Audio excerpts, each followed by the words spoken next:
A Galileia vivia, portanto, de pesca.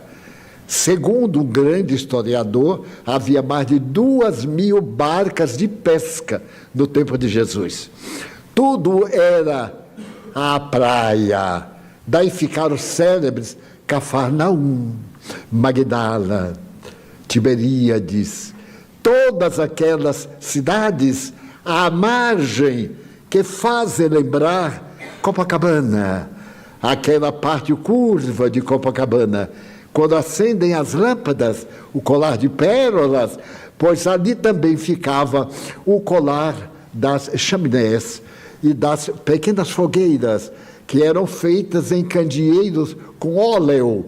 As casas colocavam óleo, colocavam pavio, acendiam, e a orla do mar ficava avermelhada, àquele tempo das residências, à margem do mar. E foi à margem do mar que Jesus narrou as mais belas histórias da humanidade, conclamando-nos à simplicidade, ao perdão. Muito bem, então nascer nessa região era, tipicamente, ser um futuro pescador. Há uma pequena cidade que é denominada Cidade da Pesca. Todos que nasceram ali passaram pela Cidade da Pesca para afilarem, porque eram descendentes. E havia uma descendência muito honrosa de um venerando homem chamado Jonas. Jonas teve um filho homem. Quando se tornou adulto, Jonas morreu. E o filho casou-se. Chamava Simão. Simão Bar Jonas. Mais tarde, Jesus o chamaria Petros, pedra, porque era muito teimoso, e passou a posteridade com o nome de Pedro. Simão Bar Jonas é o tradicional Simão Pedro. Simão Pedro já era assim chamado quando ele ouviu falar dos essênios, uma civilização que morava numa montanha ali no deserto da Judeia. Era uma civilização que discordou da grandeza da tradição da lei e dividiu o templo de Jerusalém. Então aqueles homens e mulheres e crianças vieram habitar o deserto e seguir uma tradição religiosa, o celibato, a reencarnação, a castidade, a pureza dos alimentos, e não misturar a raça em hipótese nenhuma. Então se diz que Jesus esteve entre os essênios. Não é verdade. Não é uma verdade histórica. Ele nunca saiu de Nazaré, a cidade em que ele morava. Nazaré, por sua vez, está na Galileia. E esta Galileia é esplendente, como dissemos muito, é muito pobre. E ele era também pobre, seu pai era um carpinteiro, um modesto carpinteiro, numa aldeia de 200 pessoas, mais ou menos. E ele trabalhava na construção da futura capital da Galileia, porque naquele momento a Galileia tinha por capital Tiberíades. Homenagem que foi feita ao imperador Tibério, o imperador de Roma, Tibério. Tiberíades é uma homenagem a uma cidade hebreia que foi construída em homenagem ao imperador. Todo o mundo procurava servir a Roma. E como a Judeia, a Galileia, a Samaria eram províncias de Roma, as homenagens ao imperador eram contínuas. Desta forma, acontece que Simão Pedro, ou Simão Bar Jonas, Simão filho Bar, o bem significa filho de. Então, de Valdo Bar Franco, filho de Franco. Mais tarde é que vem as colocações do sobrenome. Acontecia que ele tinha necessidade de entender Deus. Era um pescador modesto, semi-alfabetizado, bem pouco alfabetizado, como era a ocasião habitual em todos. Daqueles 12 que Jesus chamou, só tinha um que era culto, era Mateus. que era escrivão de uma coletoria, Mateus. E tinha um com uma grande sagacidade. 11 eram galileus, eram, portanto, limitados. Um deles era judeu. E como judeu, ele tinha melhores possibilidades. Chamava-se Judas. Foi o traidor. Os amigos, pobres, mantiveram-se. Mas aquele que era muito sábio, de conclusões rápidas, de mente avançada, foi exatamente o traidor, como acontece ainda hoje na cultura contemporânea. Quanto mais hábil, quanto mais inteligente, com exceções, mais faceiro, mais cruel, mais indiferente, mais egoísta. Então, Judas irá trair o amigo, mas Pedro vai estudar com os essênios, ouvir-lhes palestras. A Essênia até a Judeia é uma região tanto longa, mas até Cafarnaum é relativamente perto, como Salvador, Feira de Santana. Então, periodicamente, de toda parte, iam judeus ouvindo os essênios. João Batista foi também um essênio. Ele estudou e soube que viria um dia o grande profeta que era Deus. Então morre Jesus, ou melhor, morre nesse momento João. E Pedro está com a alma estraçalhada de angústia. Jesus o convida para que venha pescar almas no oceano da vida. E Pedro, cuja data hoje recordamos, parte para acompanhar o mestre e compará-lo com a doutrina que ele havia escutado entre os essênios. As duas doutrinas são muito semelhantes. O amor, a dignificação da mulher, o respeito aos mais idosos e, acima de tudo, o espírito de pátria, que os povos antigos cultivavam muito. E então Pedro tinha uma barca, era um velho pescador, a sua barca era famosa, que agasalhava mais tarde 12 companheiros, Jesus e alguns outros mais. Então a história de Pedro pode começar aí. Ele tinha em casa a sua sogra, se vê que ele tinha bom coração, a sogra morava na casa dele e adoeceu. Pela manhã despertou com febres e ele disse ao mestre que não poderia acompanhá-lo porque a sua sogra estava doente. O mestre entrou na casa, tocou na mulher e pediu para levantar, curando-a. Nós vamos encontrar no Evangelho essa cena, a cura da sogra de Pedro. Aí Pedro fica deslumbrado, porque os essênios não curavam. Jesus ia, portanto, além deles, dos dons culturais, o dom de amor. E Pedro vai ficando cada vez mais íntimo e oferece hospedagem a Jesus na região, porque Jesus veio de Nazaré, a 105 quilômetros de distância, numa estrada pedregosa e em direção das montanhas da Judeia. E ele passa a viver com Pedro, e os amigos passam a ter uma vida socialista, não o socialismo dos modernos comunistas, de Marx, de Engels, de outros, mas o socialismo que é meu é nosso, o que é seu é nosso, o que temos é de todos nós, porque viviam em comunidade. Nós tentamos fazer essa comunidade aqui na Mansão do Caminho. Todos que moravam eram e são proporcionalmente donos de tudo. A entidade lhes provê do que é necessário, de tudo o que lhes é necessário, exceto aquilo que foge às regras da boa convivência. E a pessoa retribui com o seu trabalho de dedicação. Seria uma forma de educar. Nós educamos 662 crianças, que hoje são adultos.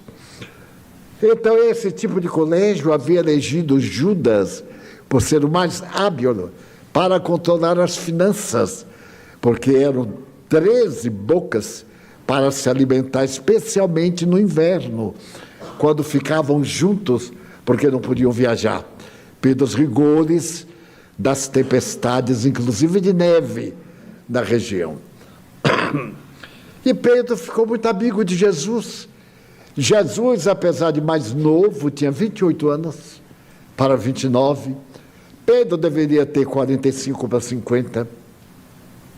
Passou a obedecer a Jesus como um carneiro manso. Então nós vemos nas oleogravuras a concepção de um Pedro gentil, sorridente e teimoso. Então há uma cena narrada pelos Espíritos que é muito interessante. Primeiro, quando Jesus fala da beleza. A beleza não são os traços da forma, mas são as linhas do caráter. Porque a forma muda. A cada hora, o envelhecimento é inevitável, o desgaste. E chega o momento em que a pessoa até muda completamente. Eu conheço pessoas idosas que eram do meu tempo, que são verdadeiras cucas, mulheres que ficaram horríveis, homens que ficaram uma lástima. E um deles me perguntou há pouco tempo: lembra de mim, Divaldo? Como é que eu vou lembrar de uma coisa dessa? Mas eu não disse o que era a coisa. Mas eu não me lembro de ter visto nada mais feio. E ainda tinha um tipo de autismo de determinados tipos, de ficar repetindo. Eu digo, meu Deus, é muita sorte envelhecer assim. É muita sorte. Pois bem, é o caráter. E você falava muito sobre isto. E caminhavam entre Magdala e Dalmanuta, 2 cidades. Faziam sol de rachar.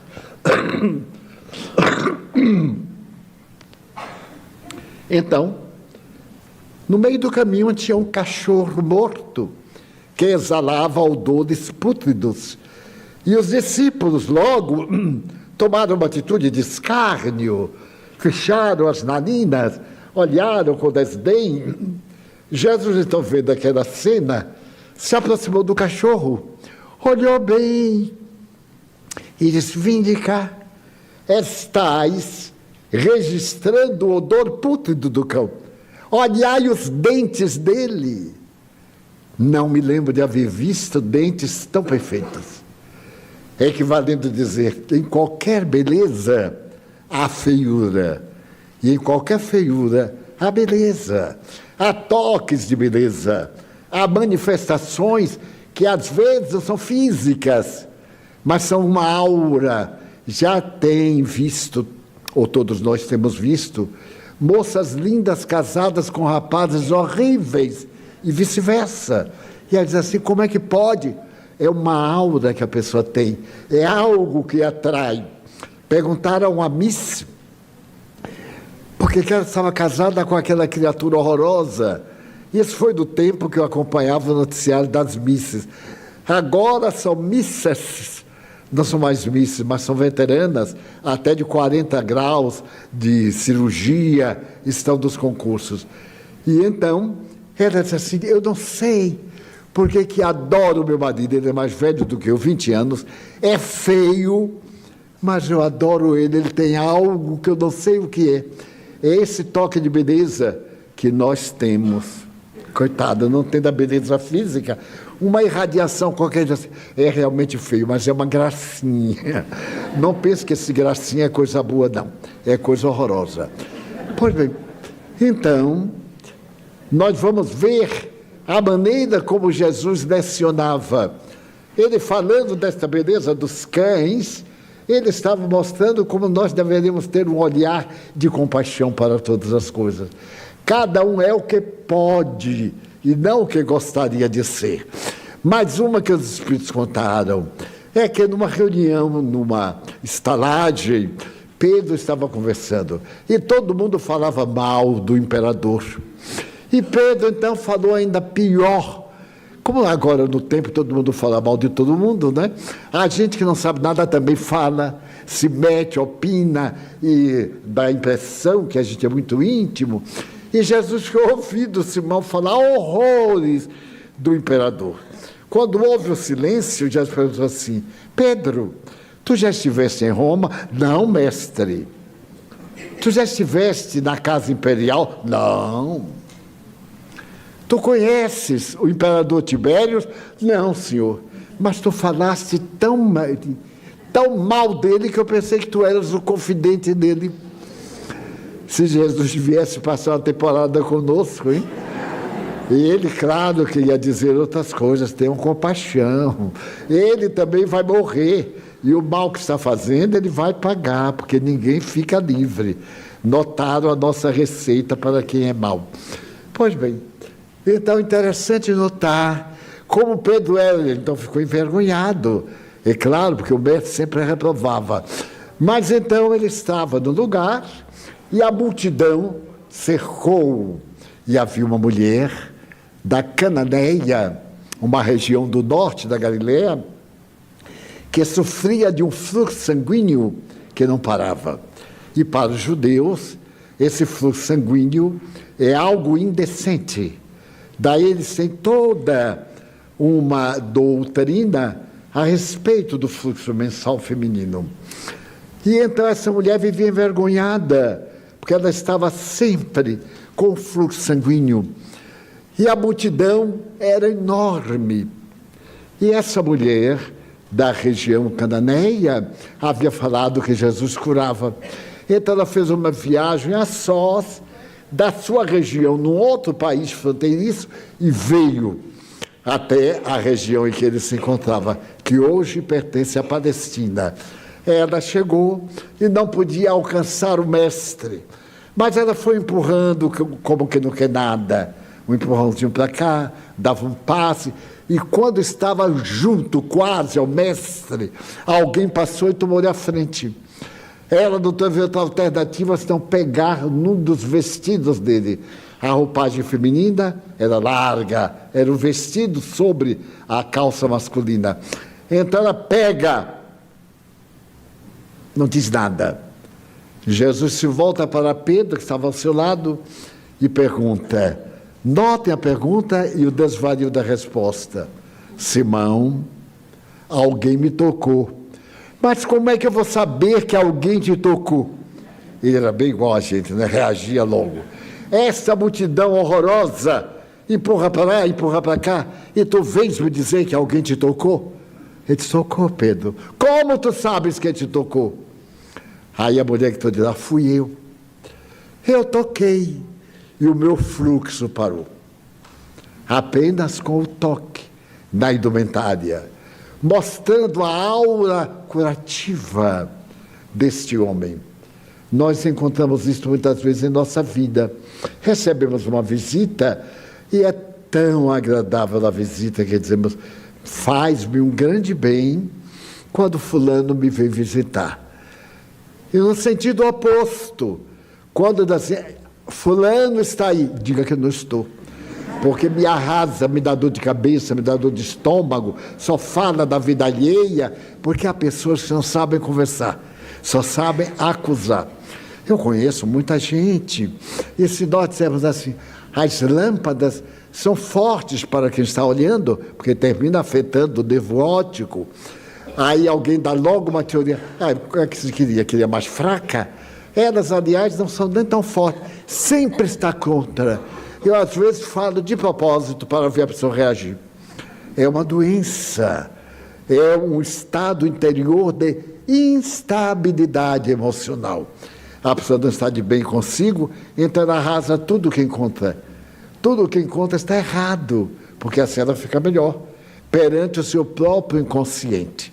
Se alguém aqui, por acaso, estiver com essa síndrome de ver só os defeitos, eu falei sobre isso naquela aula de Albert Einstein, quando ele botou a mancha branca, preta naquele tecido branco.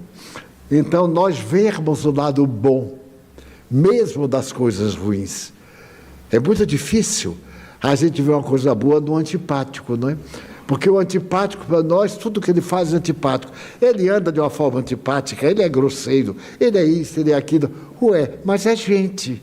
E se é gente, é coisa boa, Deus me perdoe, mas é coisa boa, é gente. Daí Pedro era esse indivíduo com quem eu me afino muito, porque de vez em quando eu dou uma pedrada evocando Simão Pedro, mas era um amigo fiel.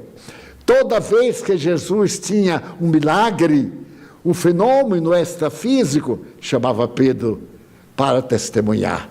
Foi assim, naquela manhã, no Monte Tabor, quando eles estavam deitados e passaram a noite em contato com a natureza, ao amanhecer, ele, Tiago e João, viram Jesus erguer-se do solo, planar além do solo, e viram dois seres conversar com Jesus.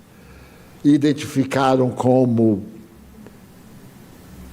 dois grandes profetas, Elias e João Batista. Essa transfiguração do Evangelho é uma das mais belas páginas da mediunidade de Jesus. E eles ali ficam, e os discípulos se deslumbram.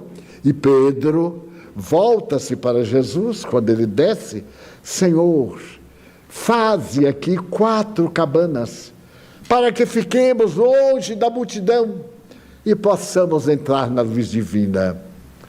Jesus olha para ele assim: Simão, eu vim para os infelizes. O médico é para os doentes. A ajuda é para os necessitados. Então desçamos da montanha até Esdraelon, que é a terra da planície, onde estão as dores humanas. E eles desceram. Assim que desceram, um pai disse a Jesus: Senhor, vê meu filho. Um espírito mau o toma e ele convulsiona até babar sangue. Jesus vai olhar o rapaz epiléptico e percebe que não é uma epilepsia, é uma manifestação mediúnica semelhante à convulsão epiléptica. Jesus se aproxima do paciente que está convulsionando com baba sanguínea e diz: espírito imundo, sai dele, eu te ordeno. E o espírito saiu. O rapaz ficou bem. E ele entregou ao seu pai absolutamente curado. Esta cena, a mim, me comove, porque eu já vi muitas crises de epilepsia, muitas de obsessão. Existe a epilepsia de ordem cerebral e a epilepsia de ordem mediúnica. As duas são primas, estão próximas, e na grande maioria são obsessões que se transformam em fenômenos epilépticos, quando o cérebro se desajusta e termina por perder a sua função nutricional dos neurônios. Então, os discípulos ficaram um pouco decepcionados, porque disseram várias vezes: saia, saia, saia. E o obsessor dizia: não saio, não saio. Eu também já vi isso. Daí Pedro sempre davam fora. Quando Jesus estava no Monte das Oliveiras e os guardas vieram para poder prendê-lo, Pedro olhou para um deles, pegou a espada de um soldado e decepou a orelha de um soldado. Então foi muito curioso, porque Jesus pegou a orelha e sarou. Não disse que voltou no lugar, sarou a ferida, mas o cara ficou sem orelha. É natural. E uma pessoa sem orelha nessa região é um ladrão. Uma das punições ao ladrão é amputar a mão na Arábia e cortar a orelha em Israel. As leis permitem essas e outras penas muito maiores.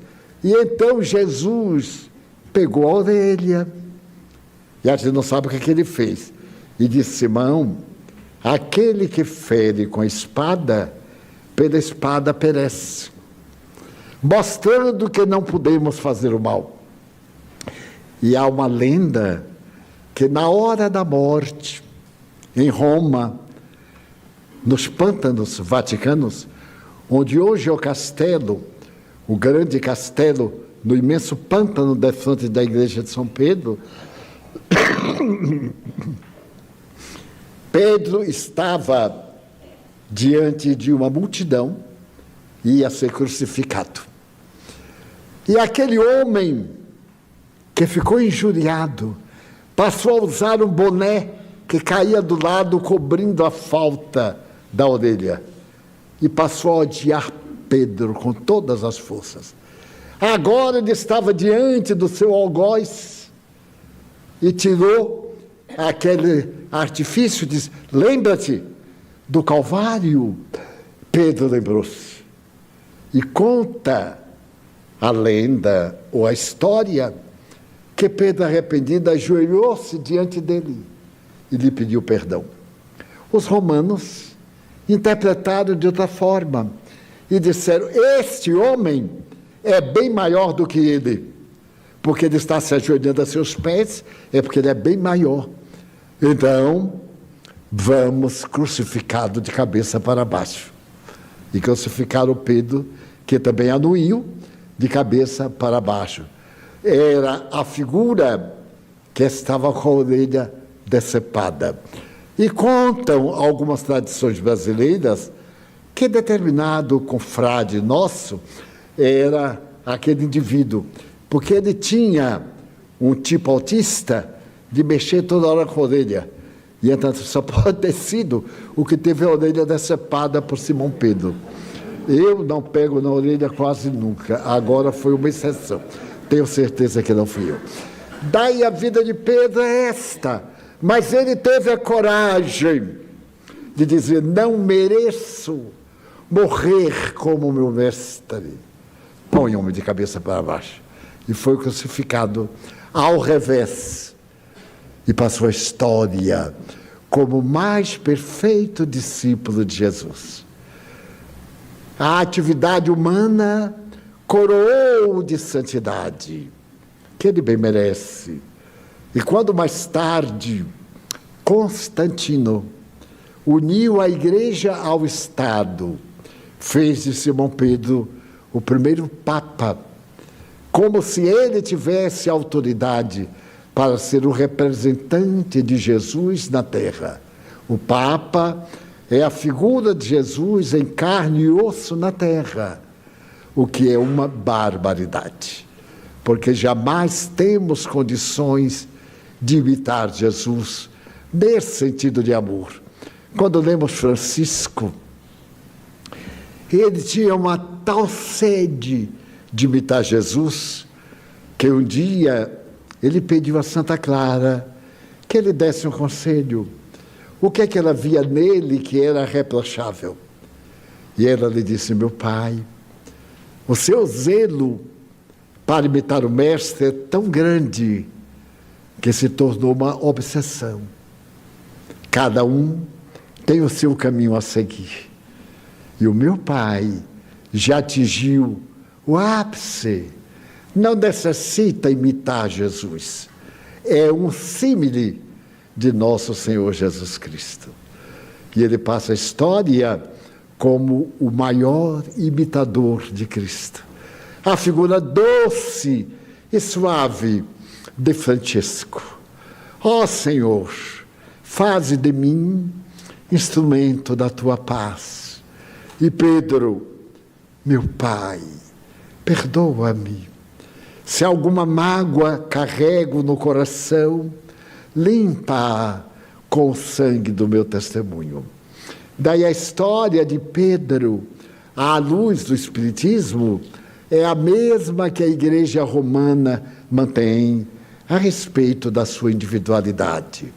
É o exemplo de fidelidade ao Mestre, de carinho, de perseverança, porque Jesus disse: na hora em que Pedro se negou a lavar os pés, Jesus disse: se não lavar teu pé, nada terás comigo.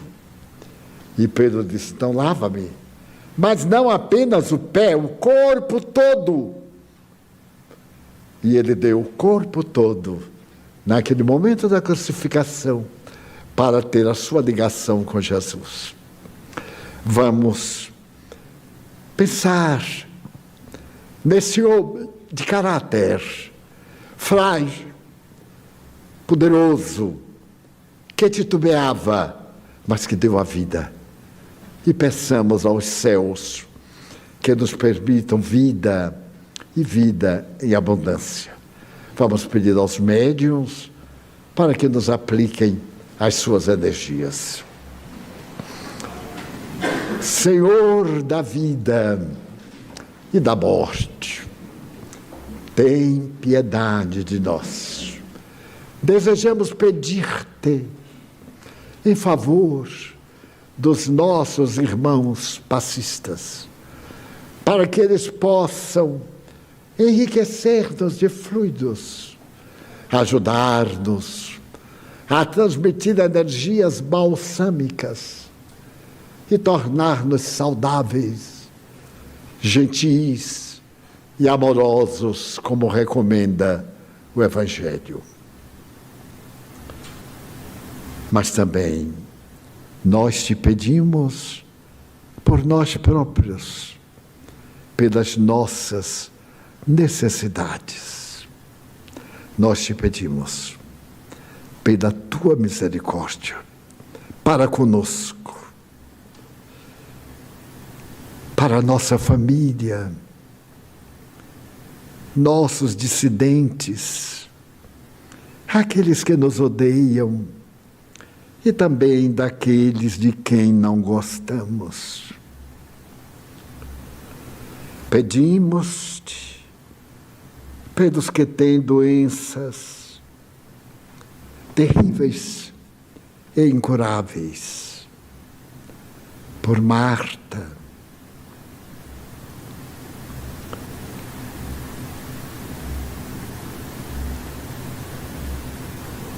pelos obsidiados,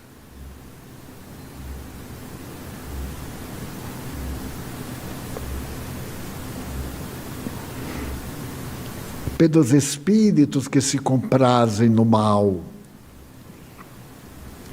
para que se renovem.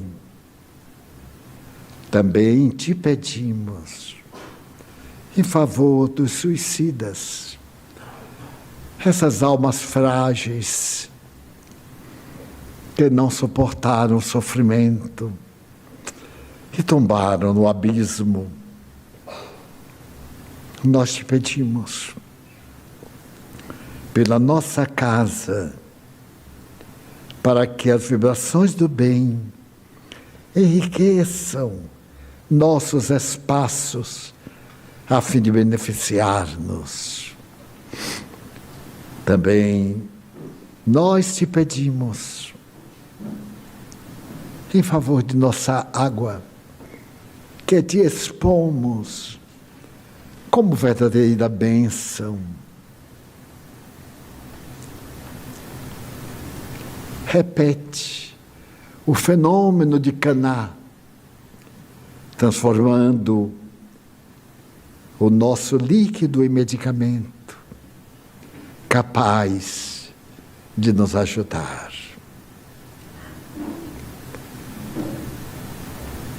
Pedimos-te pela nossa paz, pela paz em família, pela paz no Brasil, pela paz na terra. Ó Príncipe da Paz, faze gerar no coração do ser humano a compaixão e a caridade, para que a paz estabeleça seu reinado na terra. Queremos agradecer ao Pai de misericórdia, à Mãe Santíssima, a Ti, Jesus, e aos Espíritos bons, a reunião desta noite. a oportunidade que fruímos de pensar em Ti e de estabelecer a harmonia em nós próprios. Está encerrada a nossa reunião.